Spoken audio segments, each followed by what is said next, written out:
Evolución.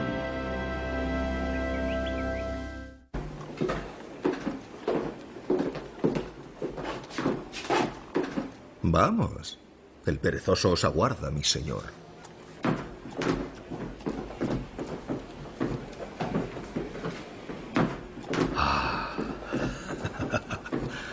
¡Qué magnífico animal!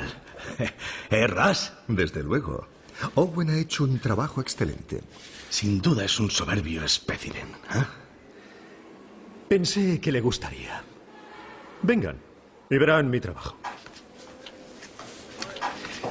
El chimpancé es el simio de 4 manos más hábil. Así que toda diferencia entre su anatomía y la humana es instructiva. He estado pensando Por ejemplo, el simio irracional posee caninos, como los perros. Son sus armas de destrucción, a diferencia de los señores del reino animal. Sí, pero creo... Y el pie humano tiene un valor taxonómico decisivo. Nuestros pies son para caminar y nuestras manos para asir. Las manos y pies de este bruto sirven para el mismo fin. Pero hay una asombrosa similitud. Estoy escribiendo un libro sobre... Mi hermano también trabaja en un nuevo libro. Vengan, les mostraré a qué me refiero.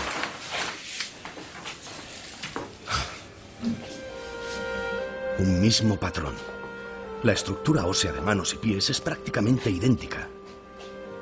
Prueba de que es el diseño original que ideó el creador. De eso no cabe la menor duda. ¡Qué tontería! La similitud de la estructura indica solamente una cosa. Hubo un antepasado común. Unos ancestros de carne y hueso. ¿Y por qué no se lo has dicho? Debes publicar tus ideas. Al menos para establecer tu prioridad. ¿Qué te lo impide?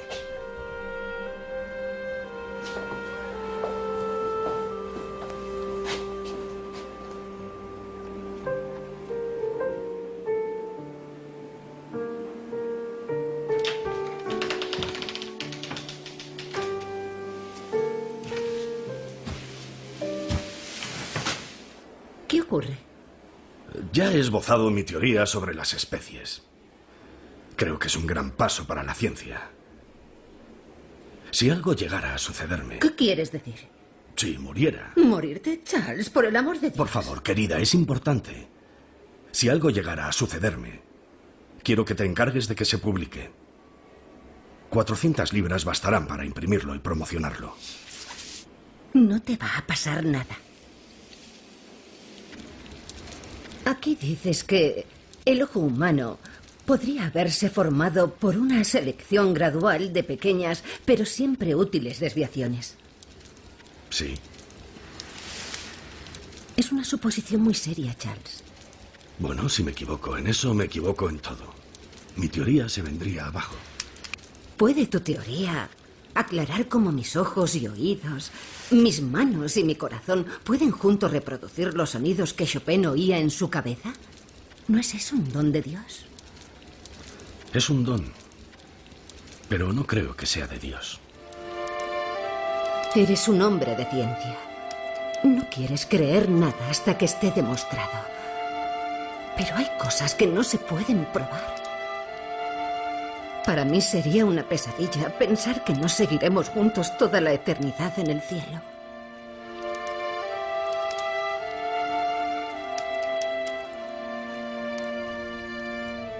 Emma creía sinceramente en el plan cristiano de la salvación y en que aquellos que creían en Jesús y en su resurrección de entre los muertos vivirían eternamente en el cielo. Ella veía que las especulaciones de su marido sobre el origen de las especies y de la humanidad cuestionaba el plan divino de salvación. Dios quedaba en un lugar remoto en el universo de su marido. Porque si la naturaleza por sí sola, sin la ayuda de Dios, podía crear un ojo, ¿qué había que no pudiera hacer? La naturaleza podía hacer cualquier cosa. En los tiempos de Darwin, la mera existencia de un órgano perfecto como el ojo era considerada por muchos como prueba de la existencia de Dios. ¿Cómo si no podían todos los intrincados órganos y subestructuras del ojo haberse combinado de la forma correcta para hacer la visión posible y tan perfecta? Pero resulta que el ojo no es precisamente perfecto. De hecho, contiene profundas imperfecciones ópticas. Y esos defectos son la prueba, en cierto sentido, del origen evolutivo del ojo. Los ojos son imperfectos, porque el proceso creador de la evolución no es como el de un diseñador o un artista. La selección natural simplemente favorece cambios aleatorios que hacen a un organismo más apto para sobrevivir. Y las imperfecciones en el diseño a menudo son el resultado de los continuos retoques de la evolución. Una de esas imperfecciones hizo vivir una experiencia traumática a la pintora Valerie Young. Acabábamos de volver a casa de una fiesta y empecé a ver un montón de luces dentro del ojo, concretamente en el borde exterior del ojo derecho. Y pensé, puede que esto sea serio. Tardé un rato en darme cuenta de que aquello ocurría en el interior del ojo. Por suerte mi marido estaba conmigo porque yo no habría podido conducir hasta el hospital. Lo veía todo muy oscuro. La única forma en que puedo describirlo es como una medusa con muchas burbujas muy pequeñas dentro. Aquello no dejaba de girar y flotar delante de mis ojos. Valerie tenía un desgarro retinal. No es un problema infrecuente, debido a la forma en que los ojos humanos evolucionaron a partir de manchas de tejido cerebral sensibles a la luz que tenían nuestros antepasados lejanos. En el embrión humano, los ojos se desarrollan a partir de unos bultos del tubo neural cerebral que se adelgazan formando unas cavidades. La capa superior, la retina, que es la que se desgarró en el ojo de Valerie, contiene células que captan la luz. Esta capa descansa sobre otra, una segunda capa más oscura que recubre el fondo del ojo, pero esas dos capas no están pegadas entre sí. Y cuando la gelatina que llena el ojo se va licuando con la edad, puede provocar un desgarro en la retina. Entonces, esa gelatina se puede introducir en el espacio que hay entre medias, provocando un desprendimiento de retina y, en algunos casos, la ceguera. Cuando llegó Valerie Young, las partículas flotantes en el ojo nos dieron de inmediato la pista de que podía tener un desgarro retinal. Pudimos aplicarle con éxito tratamiento con láser para sellar el desgarro, como si hubiéramos taponado con sacos de arena una presa que se desborda, para evitar que la gelatina vítrea se introdujera por el desgarro y desprendiera la retina. El desgarro retinal de Valerie Young solo es un ejemplo de las imperfecciones de diseño del ojo humano. Otro defecto es que las células nerviosas y los vasos sanguíneos evolucionaron situándose delante de la retina, donde afectan a su capacidad para formar imágenes nítidas. Es como intentar hacer una foto a través de un cristal empañado. Y el nervio óptico evolucionó conectándose con el cerebro a través de un agujero en la retina.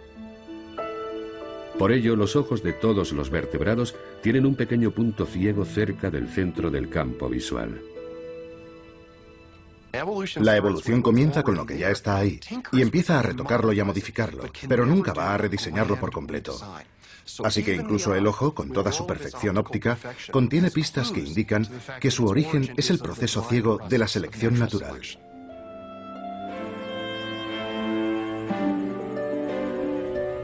Darwin creía que lo que él llamaba un órgano de complejidad extrema, como el ojo, podía evolucionar en pequeños pasos si se le daba suficiente tiempo. Cualquier rasgo que mejorase la visión supondría una ventaja para la búsqueda de comida, o para el apareamiento, o para evitar a los depredadores. Por tanto, la selección natural seguramente favorecería esos rasgos. Y lo que Darwin hizo fue señalar que, lógicamente, uno podría pensar que es difícil imaginar una serie de pasos intermedios entre un simple grupo de células nerviosas que pueden percibir la luz y un ojo dotado de una lente que forma imágenes complejas. Pero la realidad es que esas formas intermedias existen en la naturaleza.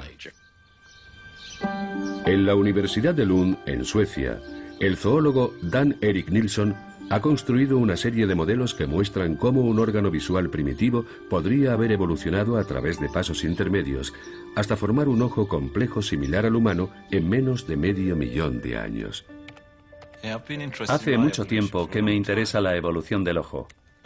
Y en particular, me interesa la cuestión de cuánto tiempo habría tardado el ojo en evolucionar.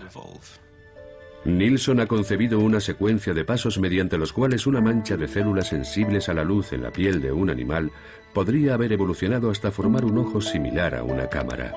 En un primer paso, la naturaleza habría favorecido cualquier cambio que diera a esa mancha plana una forma cóncava.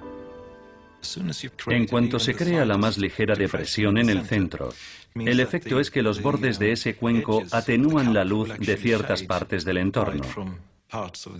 Así pues, no todas las células fotosensibles de este pequeño cuenco medirán la luz exactamente con la misma intensidad, de modo que este cuenco ya genera cierta información gráfica. Otro modelo demuestra lo que un ojo primitivo en forma de cuenco puede hacer. Los cráneos iluminados forman una imagen en una pantalla translúcida que Nilsson ha instalado detrás del cuenco, haciendo las veces de retina. Pero la imagen apenas está definida. El ojo en forma de cuenco no puede hacer mucho más que detectar movimientos. Este tipo de ojo se encuentra en la naturaleza actualmente, en los platelmintos. Sus ojos no han evolucionado más. En su entorno es todo cuanto necesitan. Pero si los animales necesitan moverse más rápido o evolucionar para convertirse en depredadores veloces o para detectar a depredadores veloces, entonces el órgano tiene que mejorar. Y una forma de conseguirlo es estrechar la abertura para que sea más pequeña.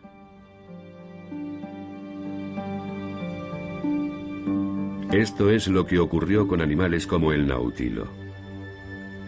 A lo largo de miles de generaciones, la selección natural favoreció a los que tenían unas aberturas oculares ligeramente más estrechas, ya que enfocaban un poco mejor la luz. Esto funcionaba hasta cierto punto.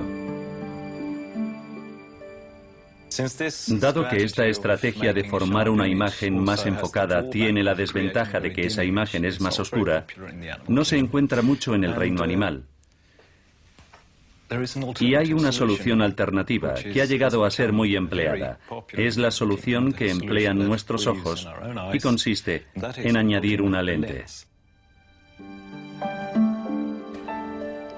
La lente del modelo de Nilsson está formada por dos finas capas de plástico transparente entre las que se puede inyectar agua, lo que hace que esas paredes de plástico se abomben formando una lente convexa. Este sistema reproduce lo que debió hacer la selección natural a lo largo de varios cientos de miles de generaciones, favoreciendo a los animales que tenían una capa redondeada y transparente en sus ojos y que permitía que la luz se enfocara con mayor claridad en la retina. De modo que podemos ir pasando gradualmente de un ojo sin lente e ir inyectando cada vez más agua, haciendo que la lente se abombe cada vez más, con lo que la imagen se vuelve cada vez más nítida. Así podemos pasar gradualmente desde un ojo simple pigmentado con forma de cuenco, que apenas tiene la capacidad de determinar la dirección de la fuente de iluminación, hasta un ojo complejo como una cámara similar a las que tenemos nosotros. Y así debió ser exactamente la forma en la que se produjo la evolución del ojo.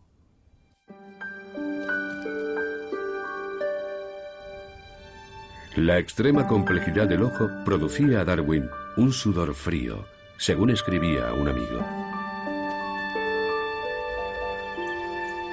Pero seguía estando convencido de que un ojo podía ser obra de la selección natural. Más adelante escribió que los ojos debían de haber evolucionado en numerosas gradaciones desde un órgano simple e imperfecto a otro complejo y perfeccionado, y que todos los grados intermedios debieron de ser útiles a sus poseedores. La naturaleza, sin necesidad de un diseñador, podía producir un órgano de una complejidad aparentemente milagrosa.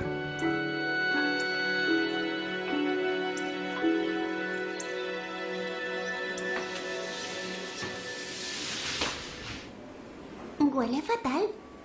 Annie, Mira esto.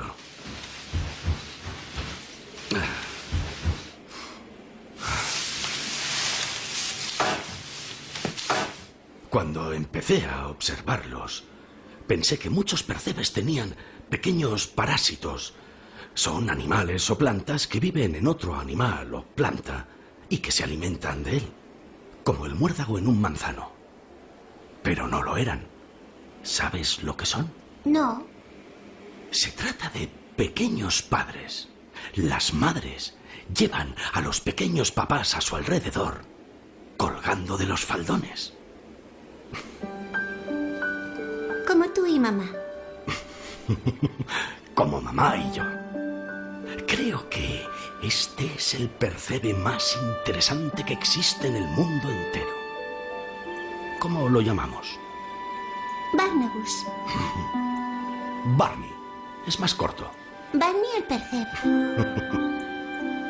Los pequeños machos parásitos son rudimentarios hasta un punto apenas igualable en todo el reino animal. No tienen boca ni estómago.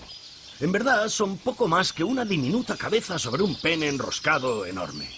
Me recuerdan a mí, salvo en lo de la boca y el estómago. ¿De qué os reís? De nada, de nada. Charles. Charles, ¿estás bien? Charles. Erasmus, vamos a casa.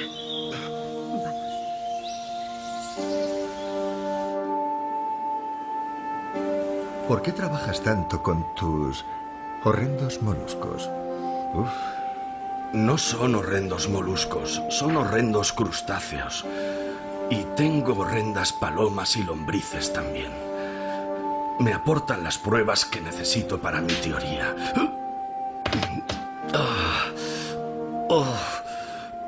No tengo derecho a publicar la idea a no ser que tenga pruebas.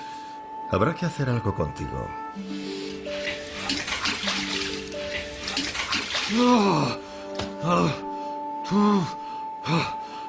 Su dolencia estomacal es de origen nervioso. Es consecuencia de un esfuerzo mental excesivo y el agua fría sirve para estimular la circulación y alejar el exceso de sangre de los nervios estomacales inflamados. Nada de azúcar, ni sal, ni bacon, ni alcohol, ni tabaco. De hecho, cualquier cosa agradable está prohibida.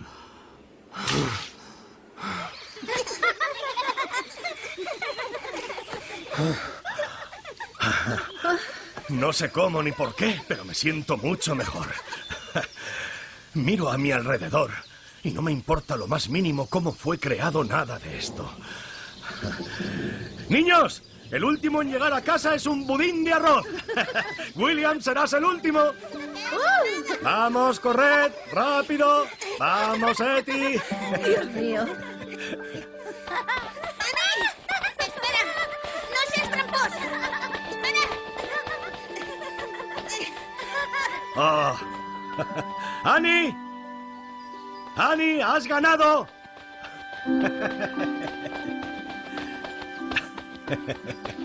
Ven aquí, cariño. Annie, mi querida niñita. Annie. Vamos. Sí, vamos.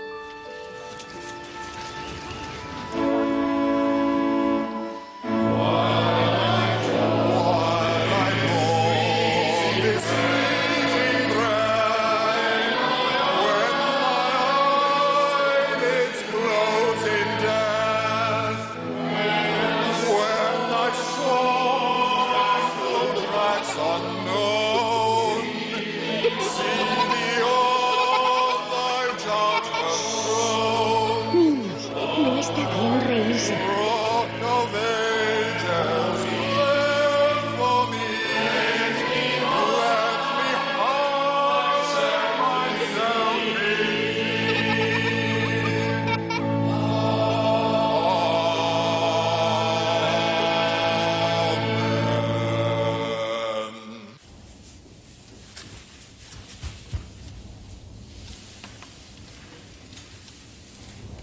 Papá, Annie me ha despertado. Annie me ha despertado.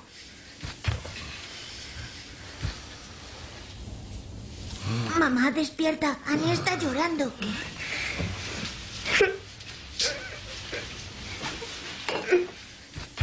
Oh, no. ¿Qué te pasa, cariño? ¿Qué ocurre? ¿Te duele la cabeza? No tiene fiebre. ¿Te duele aquí?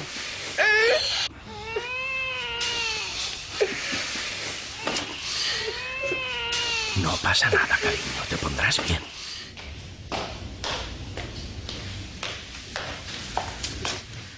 Ya viene el médico.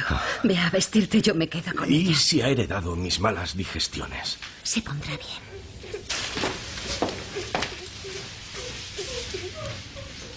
Pobrecita mía.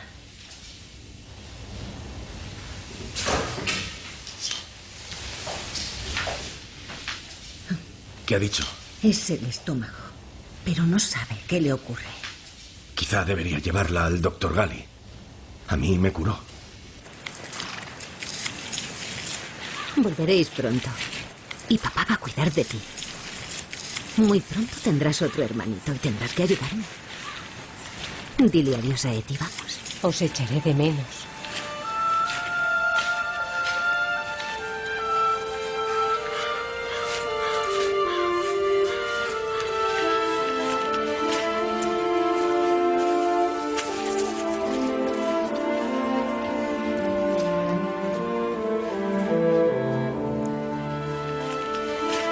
Incorpórate.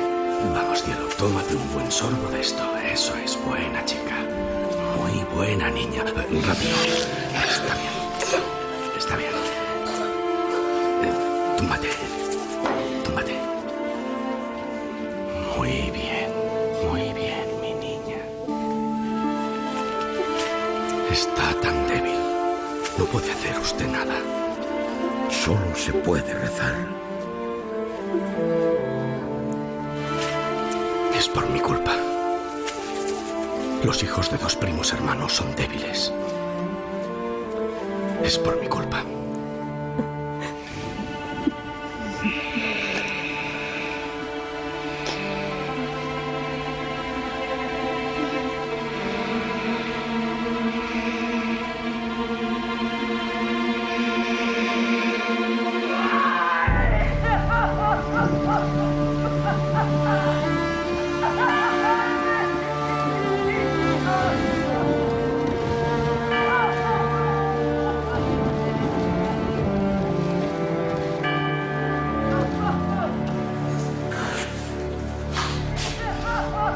La muerte se ha debido a una fiebre biliar de carácter tifoideo. El Señor nos lo da. El Señor nos lo quita. ¡Por favor! ¡Déjeme!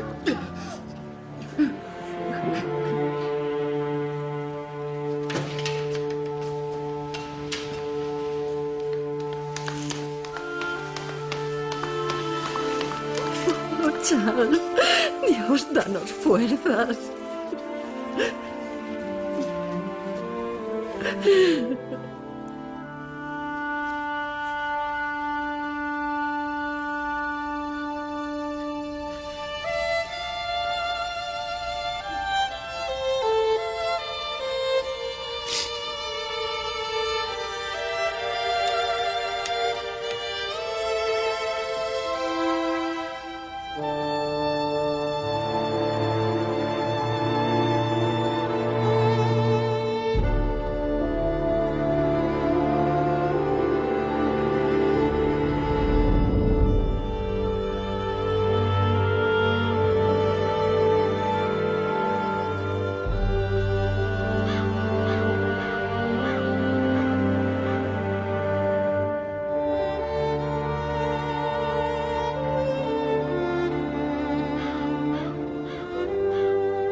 Por favor, Charles. Por favor. Vamos, niños.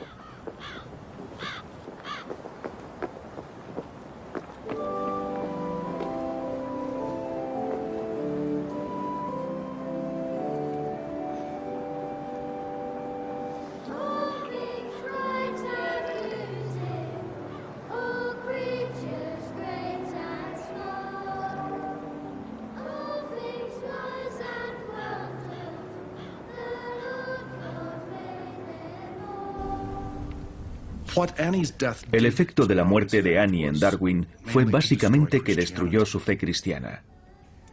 Ya no era capaz de creer en un buen Dios que ordenaba y supervisaba todos los eventos de la vida humana y del universo. Y creía que Annie no merecía el castigo de Dios, ni tampoco de la naturaleza. Simplemente había sido víctima de la lucha por la existencia, la lucha amoral e inconsciente que solo seguía las leyes de la naturaleza.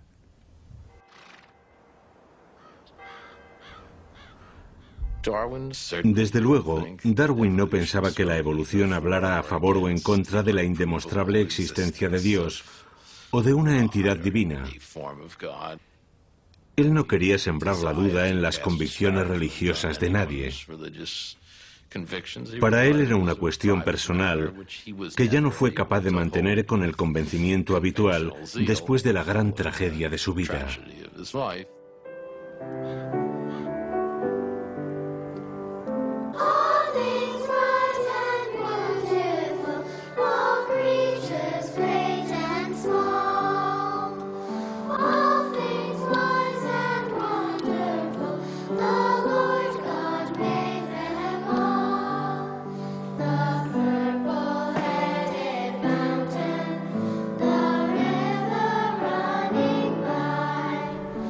Hoy en día hay científicos que mantienen todas las actitudes posibles ante la religión, desde el ateísmo al agnosticismo o a una espiritualidad general. Y muchos, como el biólogo Ken Miller, practican la religión de un modo tradicional. Yo soy católico ortodoxo y soy darwinista ortodoxo. Mi idea de Dios es la de un ser supremo que actúa de acuerdo con los principios y las ideas que Darwin nos explicó sobre el origen de las especies. A menudo mis alumnos me dicen, usted dice que cree en Dios, pero ¿en qué clase de Dios? ¿Un Dios moderno, tipo New Age? ¿Un poder divino de tipo piramidal? ¿Cree, como algunos científicos, que Dios es la suma de todas las leyes de la física?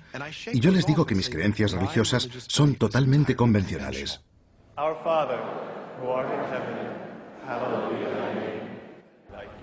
A los alumnos les sorprende muy a menudo que alguien pueda decir que ese tipo de creencias religiosas convencionales son compatibles con la evolución. Pero es así.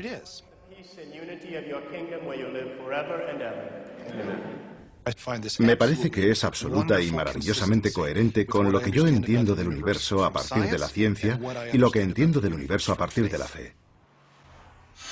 El mejor programa de radio de actualidad en la mañana de Tennessee. Las mañanas del Hallering Hilton Hill en News Talk 99. WNOX AM/FM desde Loudon, Knoxville.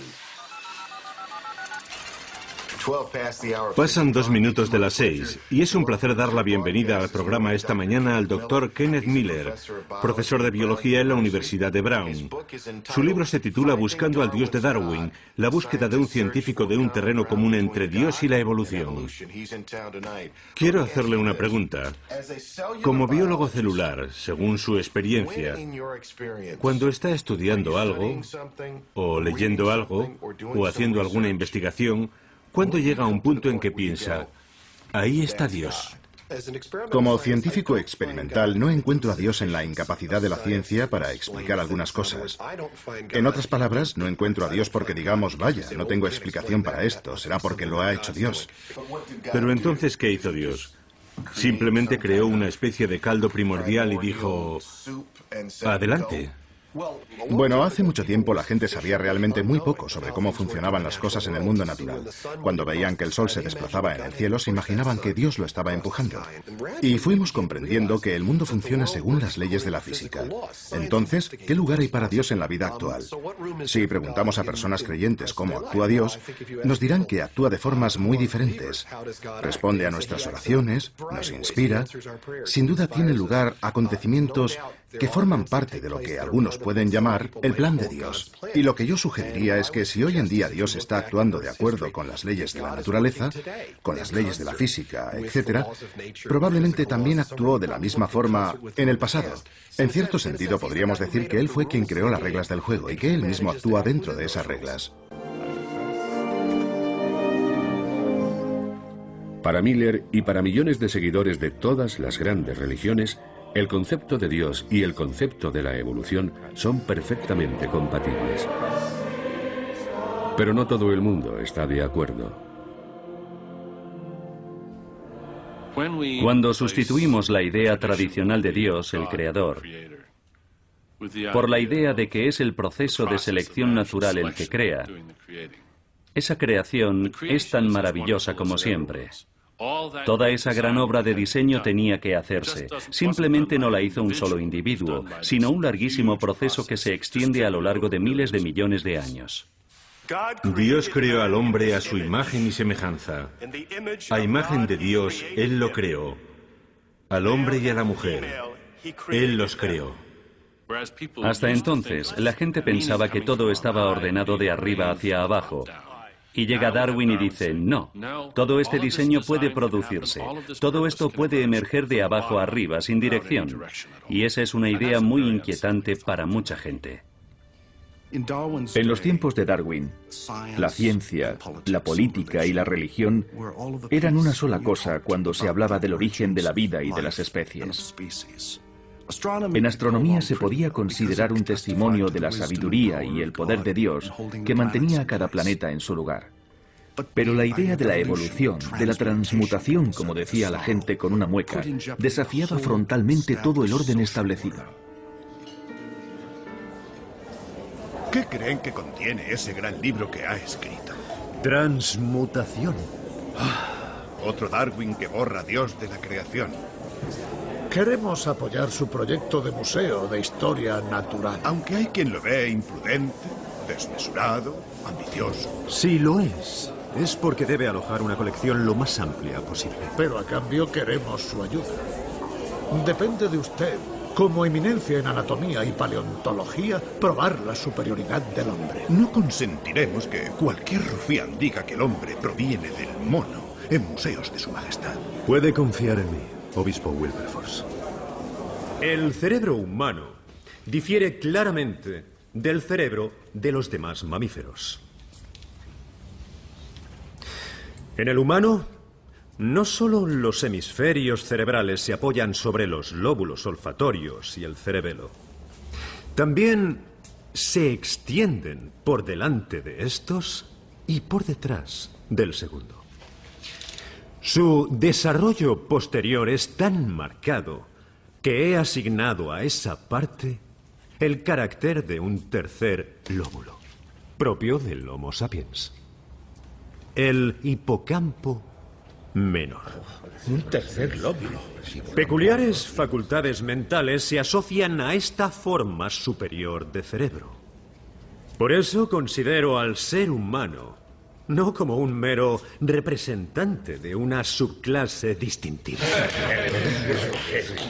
sino como miembro de una clase reservada para él solo. El cerebro humano es en sí mismo prueba de unas facultades morales y religiosas.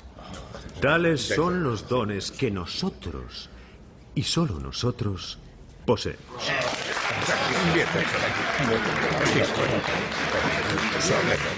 Me pregunto qué diría un chimpancé al respecto, señor Huxley. Mataría por saberlo. Su teoría está construida sobre arena. Es un pórtico corintio sobre boñiga de vaca. Sí. Esos santurrones empeñados en asfixiar toda investigación conflictiva. Los únicos jueces posibles de la ciencia son observar y experimentar, no la autoridad, el poder y el rango. No haga de su desacuerdo con Owen algo personal. Me supera. Es tan pedante que tropezara con uno de sus cerebros en conserva resulta una idea demasiado atractiva. Pensar así solo enturbia el asunto y empobrece la ciencia. Dígaselo a Owen. A mi favor, en mi contra. Huxley. Huxley está diciendo en público lo que tú piensas en privado. Charles, deja de posponerlo. Tienes bastantes percebes como para hundir un barco y mientras te quitan protagonismo. Eso no importa. Mi libro es lo que cuenta. Cuando el trabajo esté hecho. ¿Tratará sobre el hombre? Hay demasiados prejuicios sobre el tema. Vamos, los haya o no, debes publicarlo.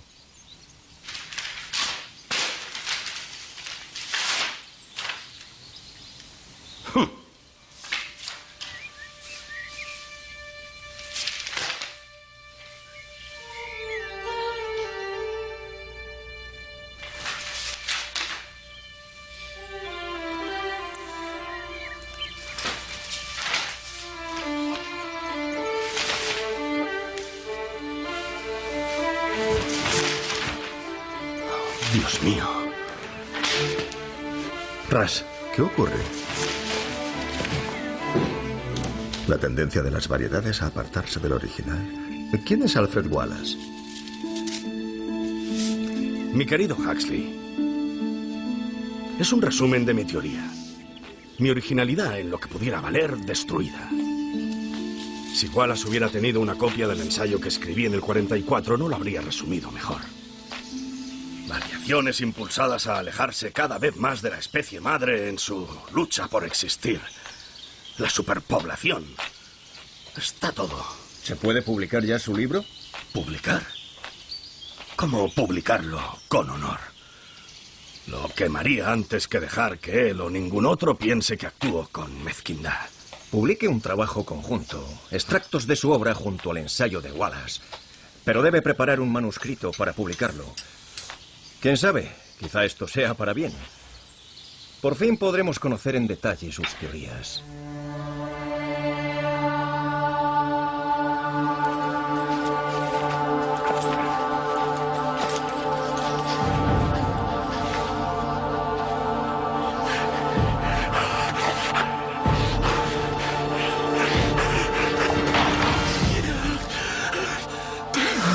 ¿Qué te pasa?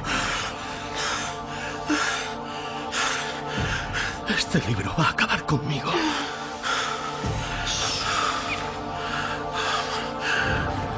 Qué desdichado sería si no te tuviera a ti a mi lado.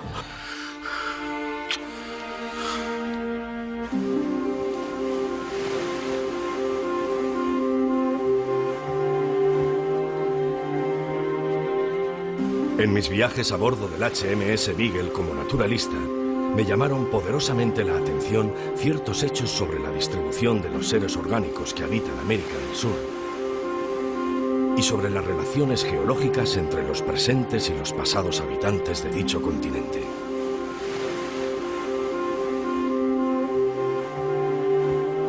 Estos hechos parecían arrojar algo de luz sobre el origen de las especies.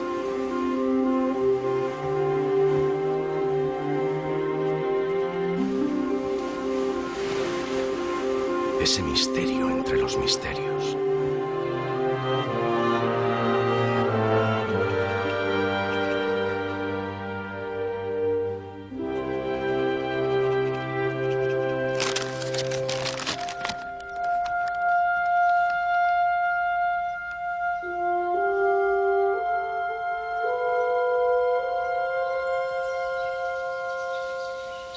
El Times se muestra muy positivo. Era de esperar. Es Huxley. El Atheneum quiere expulsarme. Y el Divinity Hall, la universidad, la biblioteca y el museo. Mi libro es poco ortodoxo porque el tema lo requiere. Pero no hablo del origen del hombre. Ni discuto el Génesis. Charles, no seas tan ingenuo. Dejas claro que crees que el hombre no es una excepción. Pero tanto si tienes razón como si no. Tienes que terminar lo que has empezado.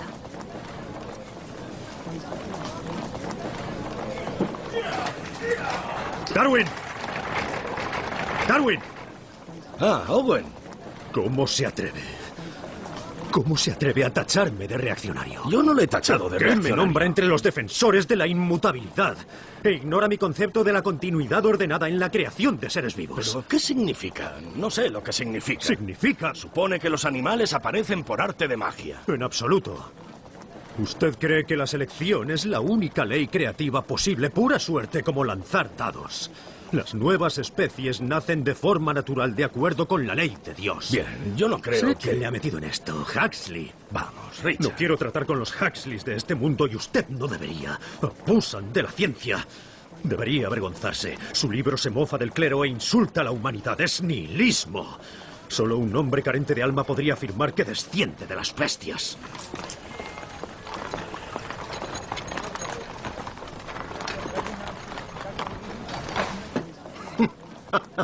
Bueno, es tan respetable ser un mono modificado como provenir del polvo. Huxley, por favor. No, si es espléndido. Las viejas de ambos sexos dicen que es un libro peligroso. Espléndido. Tranquilo, yo me encargo de él.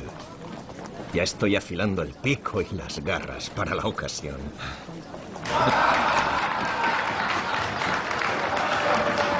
Gracias.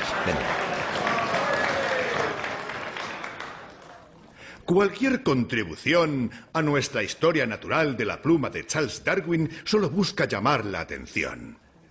Su última publicación, El origen de las especies, es obviamente la que él mismo considera como la obra en la que su futura fama deberá fundarse. El señor Darwin afirma que todo ser vivo, todo pez, planta, hongo, mosca, elefante, hombre o nabo son todos por igual descendientes lineales del mismo antepasado común. Una idea que es absolutamente incompatible con el verbo de Dios. El hombre fue creado a imagen de Dios y redimido por su Hijo nuestro Señor. La selección natural es una ingeniosa teoría para negar la obra y, por tanto, la existencia de nuestro Creador. De hecho, el cerebro humano difiere claramente del de otros mamíferos. Desgraciadamente, mi lord obispo, está usted mal informado. Es intolerable. Si lo juzgamos como jueces sin prejuicios, tenemos que admitir que existe tan poca distancia como animales entre el gorila y el hombre, como la hay entre el gorila y el babón. Es la capacidad de hablar tan solo y no un supuesto don espiritual lo que hace al hombre un ser racional. Esa es la fuente de nuestro progreso intelectual ilimitado, pero ello no contradice el hecho de que, hasta en la raíz y origen de su naturaleza, el hombre es uno con el resto del mundo orgánico. Nadie que diseccione el cerebro de un mono dará la razón al profesor Owen. Está del todo equivocado. Solo puedo suponer que el cerebro del profesor Owen ha encogido en el tarro de conserva. Refiriéndome a los cerebros de chimpancé que él examinó. Dios mío. Fue entonces cuando Dios me entregó a Wilberforce en bandeja.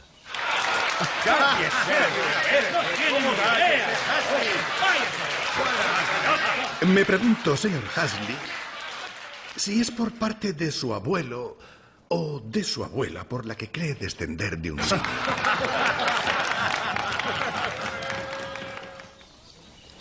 Me levanté en silencio, muy serio, y hablé con voz perfectamente templada.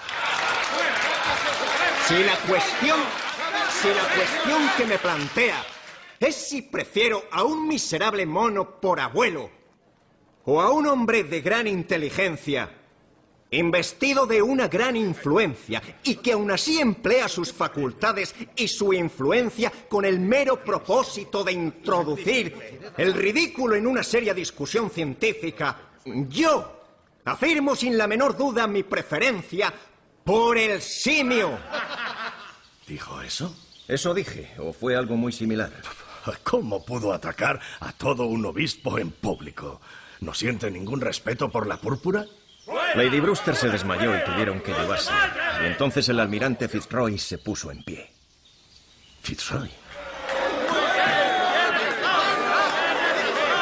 ¡Esto!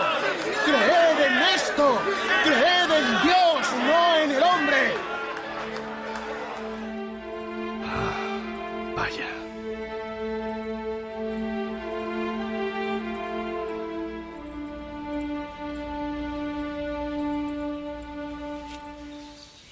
Probablemente nunca sabremos la verdad. La verdad, Charles, está en tu libro. Es lo más interesante que he leído en mi vida.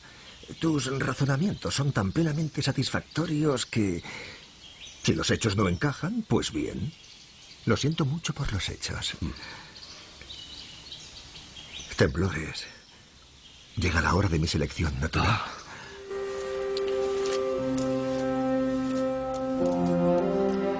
Durante más de un siglo, mucha gente ha pensado que la conclusión a extraer de la visión de Darwin es que el Homo sapiens, nuestra especie, solo es un animal más, que no hay nada moralmente especial en nosotros.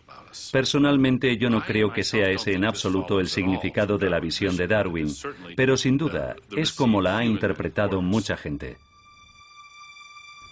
Desde que se publicó El origen de las especies, los seguidores estrictos del creacionismo bíblico han atacado la visión de Darwin. Y sus objeciones no van dirigidas simplemente a la ciencia de la evolución.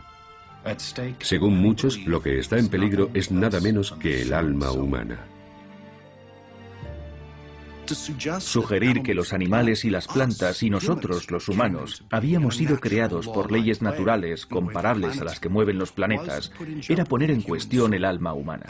Y el alma humana es el quid de la cuestión, porque si no somos diferentes de los animales y no vamos a vivir eternamente en el cielo o en el infierno, ¿por qué vamos a comportarnos de forma diferente a los animales en esta vida? En el siglo XIX, en los tiempos de Darwin, era una audacia afirmar que los humanos y los chimpancés estaban estrechamente relacionados. No había apenas datos científicos. Pero desde entonces hemos encontrado muchas pruebas. Primero vimos aparecer las pruebas fósiles, restos de antepasados humanos que tenían rasgos simiescos y que hacían plausible la idea de que los humanos y los chimpancés teníamos ancestros comunes. Pero en los últimos 20 años hemos visto emerger una nueva clase de datos que han demostrado que existe una relación muy estrecha entre chimpancés y humanos.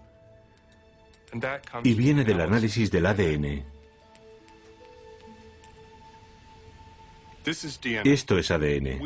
Nosotros tenemos ADN. Los chimpancés, las bacterias, las petunias, los cangrejos tienen ADN. Todos los seres vivos, animales, plantas, peces, ranas, todos tenemos ADN. Y si comparamos el ADN de dos especies cualesquiera, podemos establecer la cercanía de la relación que hay entre ellas. En los primeros tiempos de la investigación con ADN, se extraía una doble cadena de ADN de cada especie para compararlas. Al calentarlas, las cadenas se separaban. Cuando dos cadenas simples, una de cada especie, se unían y se enfriaban, siempre se combinaban volviendo a formar la familiar doble hélice. El grado en que las cadenas se combinan da la medida de su similitud. Y resultaba que el ADN humano y el del chimpancé se combinaban casi a la perfección. Actualmente esa similitud se puede ver aún con mayor claridad. Ahora las secuencias de ADN se pueden leer letra a letra. Aquí estamos viendo las secuencias de ADN de un gen en particular que se encuentra en el hombre y en el chimpancé. Y lo que resulta evidente es que el ADN humano y el del chimpancé son idénticos en un 98%. Son básicamente iguales. Solo hay un par de letras diferentes. ¿Y por qué hay solo un par de letras diferentes? Porque los chimpancés y nosotros tuvimos un antepasado común hace solo unos pocos millones de años. Y esas pequeñas diferencias se han producido durante la propagación de ese ADN durante esos millones de años. Si hubiera pasado más tiempo desde que compartimos ese antepasado común, se habrían acumulado más diferencias. Si se compara el mismo gen de una rata, se observan muchas más diferencias.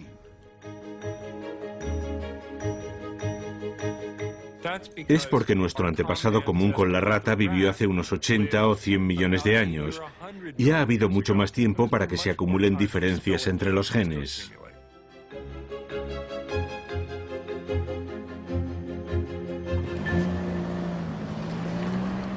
Los chimpancés y los humanos estamos hechos a partir de plantillas, que son idénticas en un 98%. Pero, ¿qué hay de la forma en que humanos y chimpancés pensamos y nos comportamos en el mundo? ¿Existen también similitudes? Vaya, estás haciendo flexiones. Ten cuidado. La psicóloga Sally Boysen explora los puntos comunes entre las mentes de los chimpancés y los humanos. Una investigación que podría ayudar a explicar cómo evolucionó la mente humana.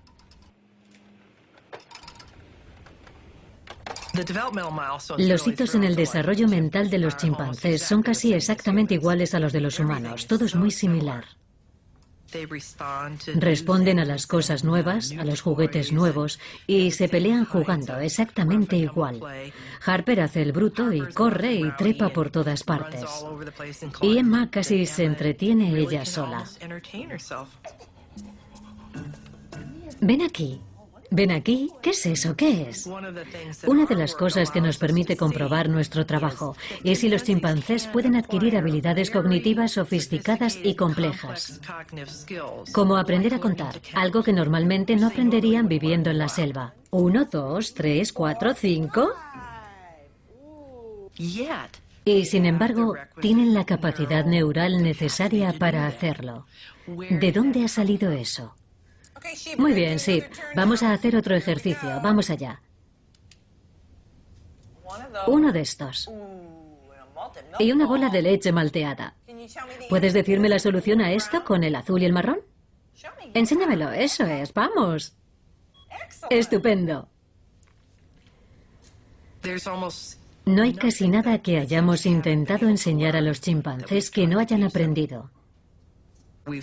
Hemos comprobado su habilidad para captar conceptos extremadamente complicados, como el concepto del cero, por ejemplo.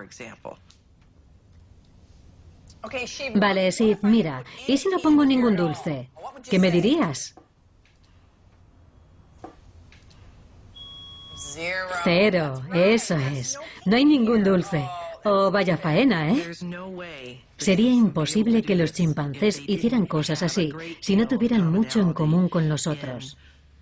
Literalmente la estructura neurológica que les permite aprender, igual que nos pasa a nosotros.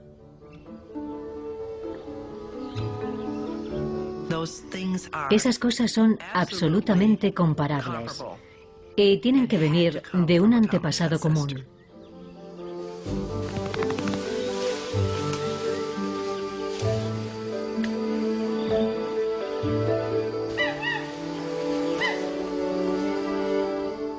Las similitudes que tenemos con nuestros parientes primates son extraordinarias. Compartimos gran parte de nuestro ADN, gran parte de nuestra morfología, incluso compartimos nuestros grupos sanguíneos. Pero a pesar de esas similitudes, hay diferencias notables. Creo que la razón es realmente muy simple. Y es la línea evolutiva que ha llevado hasta nosotros. Y que nos llevó, por razones que apenas estamos empezando a entender, a un desarrollo explosivo de nuestra capacidad mental.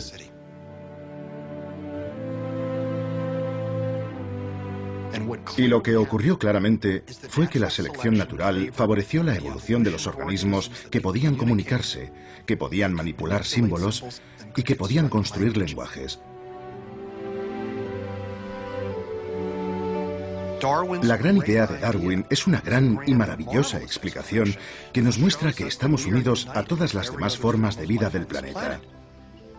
Y eso me parece muy emocionante y quizá una forma muy ennoblecedora de ver las cosas.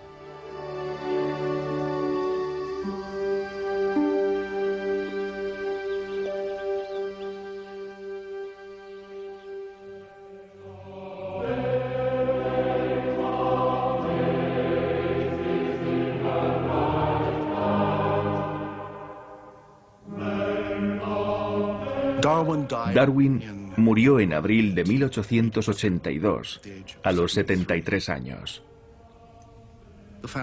Su familia pensó que sería enterrado en el cementerio de la parroquia. Darwin había dicho meses antes de morir que era lo que deseaba porque le parecía el lugar más hermoso de la Tierra. Pero no iba a ser así. En Londres, los amigos de Darwin decidieron hacer de su muerte y de su entierro un acontecimiento de Estado. Fueron a la Royal Society y recogieron firmas. Fueron a la Cámara de los Comunes y presentaron una petición.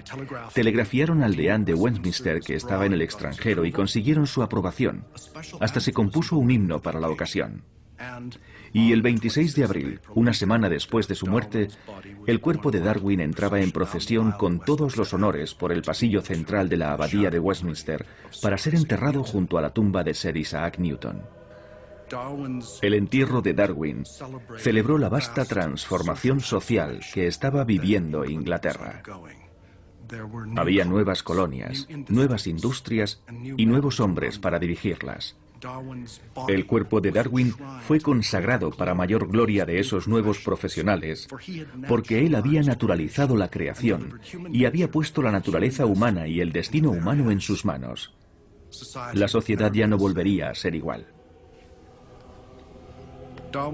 La visión de la naturaleza de Darwin era, creo, fundamentalmente una visión religiosa, la visión con la que terminó su obra más famosa, El origen de las especies. Hay grandeza en esta concepción de que la vida, con sus diferentes fuerzas, fue alentada en unas pocas formas o en una sola. Y que mientras este planeta ha ido girando según la constante ley de la gravitación, desde tan sencillo principio, múltiples formas, las más bellas y las más increíbles, se desarrollaron y se siguen desarrollando.